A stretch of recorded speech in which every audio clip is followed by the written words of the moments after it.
Greetings, humans. 6 months post-transplant. I'm alive. I got hair. And I'm due for a video update. This time, though, I want to make it more informative for your benefit, so you're not just watching me rant on. And this consolidated the most common questions I've been getting for the past 6 months. Let's move on to the most common question, number one, numero uno, which is the big one. What is my current cancer status? That's a hard question for me to answer. I'll tell you what my doctor said. The last time I asked him this question, he said, it's too early to tell, but I think you'll do fine. Take it and roll with it. But to elaborate, there are different types of leukemia, but it boils down to 4 main ones. The one that I have is called acute myeloid leukemia.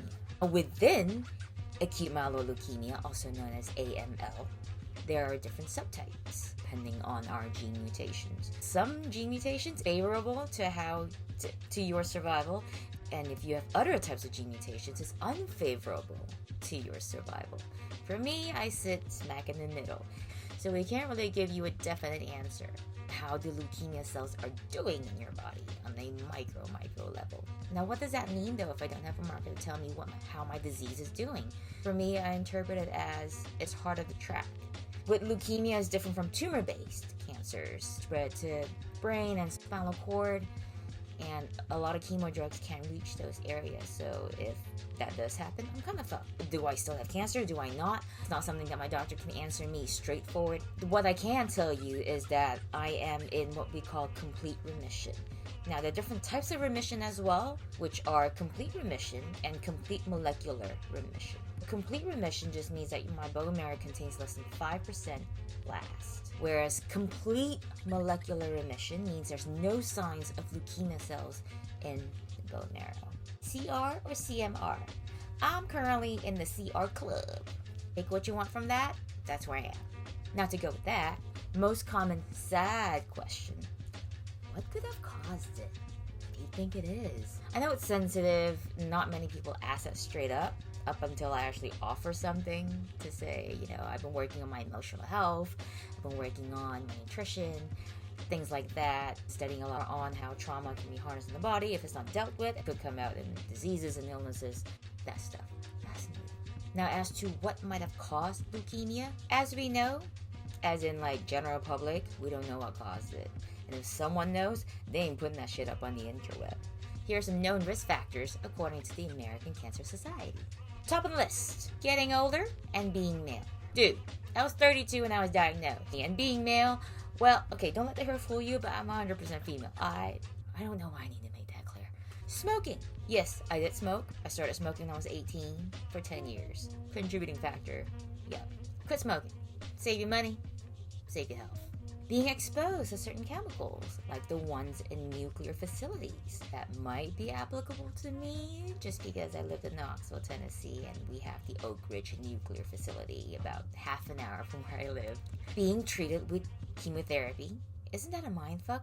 I have an AML pen pal who lives in California. She was treated for breast cancer a few years ago. And around the same time, we were both diagnosed with AML. That shit ain't cool. Being exposed to radiation, having certain blood disorders, genetic syndrome, or a family history of AML, which in my case, no one in the family has AML.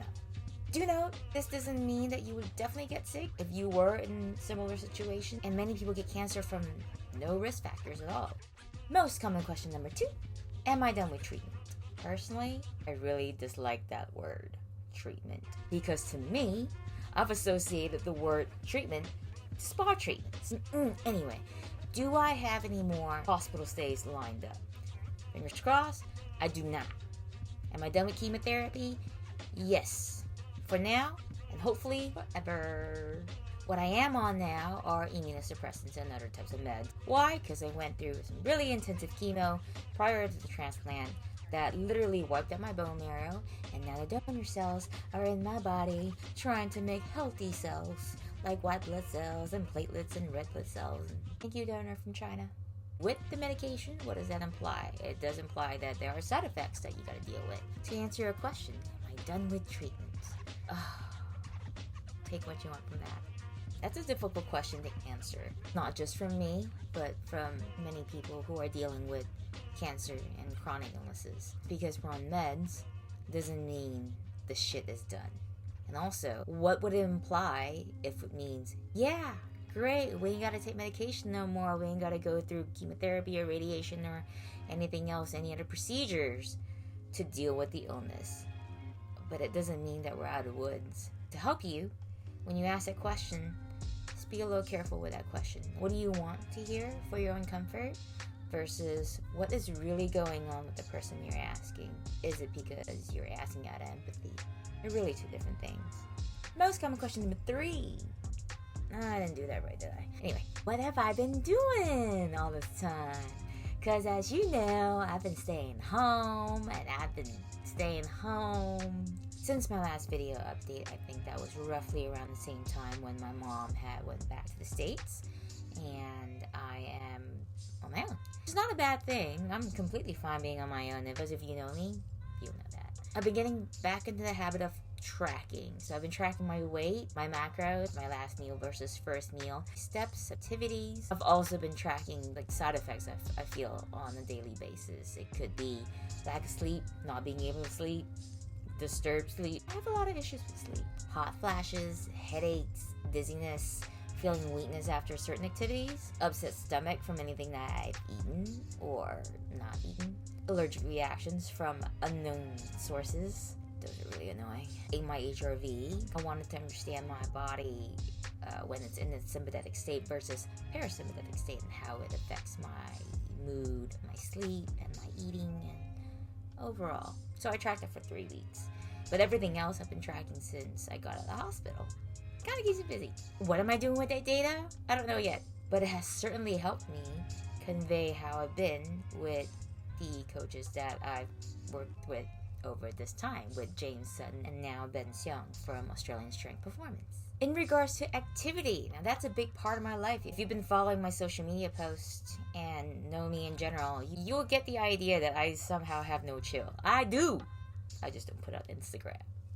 What I've done as well is broke down my activity focus throughout this whole time, because I know when I first got out of hospital I was really weak. Even laying on my back with my leg up in the air, stretching out my hamstrings, I was shaking like a leaf. The first 100 days after transplant, I focused more on yoga, meditation, very light movement to me. It's different ways of channeling a meditative state.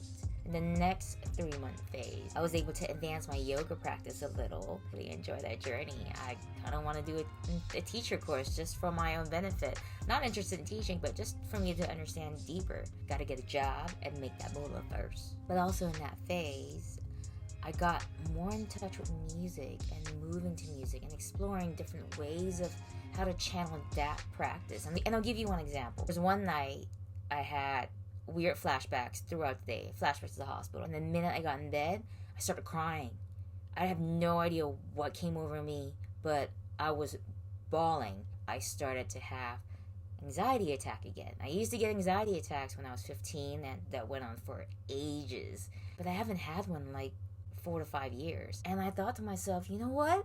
I ain't gonna sit and wait for this to pass. I'm gonna do something about it this time. So I put on some music and I just moved through it. Imagine this. I'm fucking bawling and I'm moving the music. I don't know what I'm doing. It's completely in the dark. I'm not even standing. I'm sitting on my ass. If you haven't had an anxiety attack before, the sensation is your face starts to go numb. You start to hyperventilate.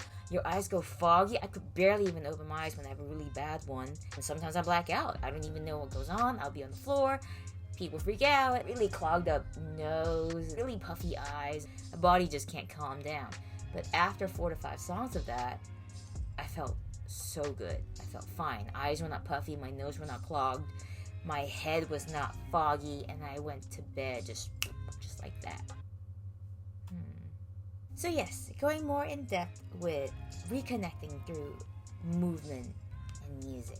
Also rediscovering expressions of sensuality has been a big part of my life for over a decade, doing pole. For me, started with one thing, but eventually now understand why I was more married to pole than my first husband. It was a way for me to express myself without feeling like I was performing for my partner. So these activities have been great. I just started weights again a few weeks ago, and I've never been happier working with empty bars and 1 kilo weights. I've also been working on myself What does that mean? What does that require? A lot of reading, listening to podcasts, watching TED Talks, watching talks in general, to have text conversations of substance, Skyping my brothers. That my mind is in a better place. I picked up learning Spanish again, browsing potential work on LinkedIn, looking up different kind of work from my previous jobs. Even volunteer work where I don't need to be as concerned about hygiene and medical access. Also, checking with myself emotionally and making sure I'm okay.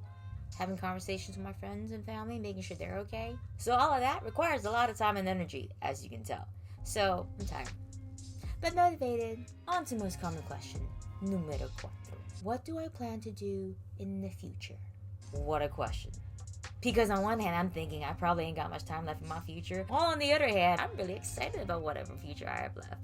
It's a weird spot to be in. Also, the idea of future tends to imply that I'm currently done with cancer, which is far from the truth. I think cancer will be a part of my life moving forward in one way or another, and I just need to manage that. That's all. Moving forward, I've broken it down to things that I can do currently for sources of income. Then, what I need to do in order to do what I want to do. Now with more clarity, I know what I want to do, working with youth in mental health and sexual health. For privileged kids, for underprivileged kids, for all the kids. They are your future politicians, they're your future doctors, they are your future engineers, and they are your future creators. They are going to be the ones who save the planet. Side note, if you haven't heard of St. Baldrick's Foundation, they support research for childhood cancer. If that's something you feel strongly about, please look them up. Or if you know of any other foundations, associations who contribute to this cause, please spread the word, share it on your social media platforms, talk about it with friends, do something about it. Now, if I want to do that, how do I get there? Podcast that I have in mind to have a collection of episodes revolved around the topic of resilience. What I like to do is speak to people with different backgrounds, from parkour background, or fitness business background, or fitness instructor background, or an artist background. There are so many ways to cultivate resilience. As for the video project, we'll also go in hand with the podcast. At the same time, tell stories of people dealing with chronic illnesses and cancer. One of the most common things said to me by people, I can't imagine going through what you're going through. Well, hopefully with the video project, you can. What is the purpose of that? It's to help us relate better to other humans, be it your friend or your family or someone you just know who's going through a really hard time. You're busy with your life, but you also want to be there for them. And on a bigger picture, I hope to contribute to the efforts that people are putting in raising awareness for cancer research and for disease research. How am I going to do that and make a living off of it? I don't know. I honestly don't think I'll make a living off of it. But what I have done is sign up for Patreon. And Patreon is a crowdfunding site that supports artists and creators, be it for music or podcasts or movies. It's just a platform where you can put up your work and people will contribute. It could be $5 a month or however much you deem work being worthy. I'm not banking on it to be my sole income, but something is better than nothing. And if you guys know a better platform, please feel free to suggest them. What I'd also like to do a hard reset on Hong Kong. What I mean by that, my current association with Hong Kong are hospitals, clinics, doctors, not being able to go out without wearing masks, thinking about the pollution level of the day, going to really crowded areas, or just generally indoors where the air isn't circulated very well. A lot more people wear masks out here when they're sick. I like to just be somewhere with less people, so I don't have to worry about wearing a mask all day. Simple things in life, right? Just to get a break from this air quality. Access to fresh produce and vegetables and fruits without having to pay organic or imported prices in Hong Kong. You know how it is. Access to nature, again, without being worried that I'll be rained on with acid rain and stuff. Hopefully, I'll be cleared to fly. So it's a lot of hoping going on. Even then, it's not like it's a guaranteed safety clearance for me to fly, because when you fly, it's recycled air. One person can be coughing or be sick in the cabin and the entire flight is affected, right? But I just want to make this one flight over, stay there for a few months, let my immune system recover again before I come back. And what I plan on doing while I'm away from Hong Kong is to use that time to edit everything that I record out for the podcast and videos. Productive time. Some personal thoughts on the topic of helping people relate better to others. Put a little more effort into thinking what the other person might want you to see on social media.